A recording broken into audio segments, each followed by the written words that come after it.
I 2016 udfordrede Ateistisk Selskab kristne mennesker til at tænke selv under sloganet #Tænk selv. Det har jeg gjort. Jeg har tænkt lang tid, og jeg har tænkt grundigt.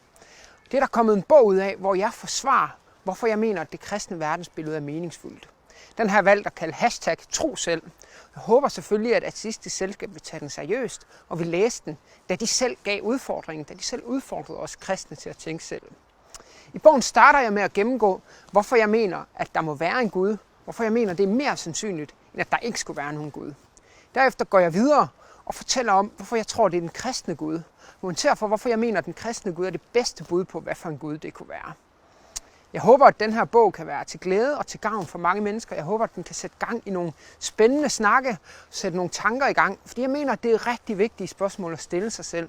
Det er vigtigt at stille sig selv spørgsmål som, hvorfor er vi til? Hvad sker der, når vi dør? Og hvad er meningen med livet? #Tro selv.